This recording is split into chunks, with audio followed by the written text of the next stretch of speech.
Hey everybody, Professor Benliu with the second out of three videos regarding Unit 2 discussion board. In this short video, I'll be going over three topics: Bay of Pigs, Cuban Missile Crisis, and the Vietnam Veterans one, okay? Three very interesting topics. Like I said, all the topics are very interesting and have plenty of research material out there on them. You just simply need to choose the one that interests you the most. Okay, firstly, the Bay of Pigs invasion. This happened in April of 1961. 1959, the Cuban Revolution occurred and the communist government under Fidel Castro was established in Cuba. Plans for the Bay of Pigs invasion were originally formulated under President Eisenhower. However, Eisenhower didn't have enough time to put it into action. So President Kennedy inherited the Bay of Pigs invasion when he became president in January of 1961. In fact, it's interesting because the outgoing president leaves a letter on the desk for the incoming president, and supposedly the Bay of Pigs invasion was discussed in Eisenhower's letter to Kennedy. But anyway, what had been occurring is the CIA had been training Cuban exiles in Guatemala to invade Cuba.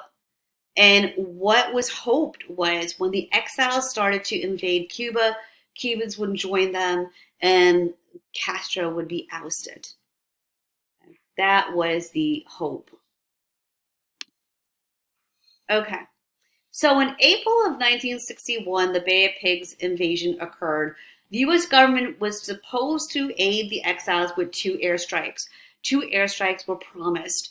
However, after the first airstrike, the involvement of the U.S. government became crystal clear, and Kennedy canceled the second airstrike, which upset many. Approximately 1,200 exiles were taken prisoner and 100 were killed. Kennedy eventually negotiated the release of the imprisoned exiles from Cuba. Okay, the Cuban Missile Crisis occurred a year and a half after the Bay of Pigs invasion. So now we're talking October of 1962, where the Bay of Pigs happened in April of 1961. A lot of people mix up the Bay of Pigs and the Cuban Missile Crisis. Don't make that mistake. Cuban Missile Crisis occurred in October 1962. October 1962, our military surveillance planes photographed nuclear missile sites being constructed in Cuba by the Soviets.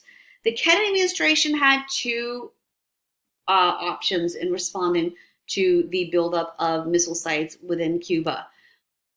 Number one, order an invasion of Cuba, which, a year and a half after the Bay of Pigs, did we really want to do that? Secondly, place a naval blockade against Cuba.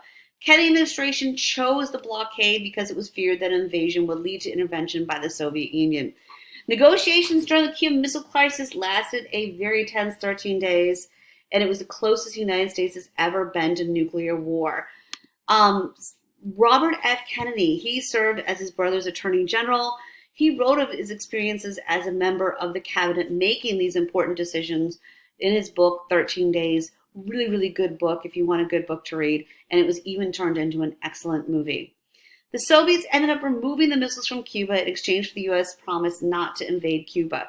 But what is really interesting is growing up during the Cold War, you were taught, well, darn it, we stared down those Soviets, they blinked and they removed the missiles from Cuba. Not necessarily so. It was basically a tit-for-tat deal. We agreed to remove our missiles from Turkey and Greece for exchange for the Soviets removing their missiles from Cuba. So very, very interesting.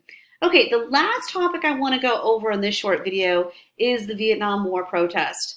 This is a speech John Kerry gave in front of Congress April 23rd, 1971, when he was a young man that had just returned from fighting in the Vietnam War. John Kerry went on to serve as U.S. Senator from Massachusetts from 1985 until 2013, and he was the Democrat Party's nominee for president in 2004.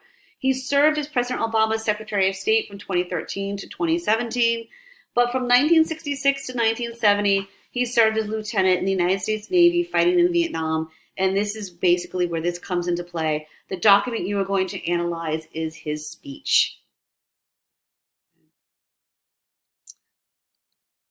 Kerry became very disillusioned with his service in Vietnam, leading him to join a group called the Vietnam Veterans Against the War. And this group was formed in 1967 and basically was made up of Vietnam vets that were now vehemently opposed to the war.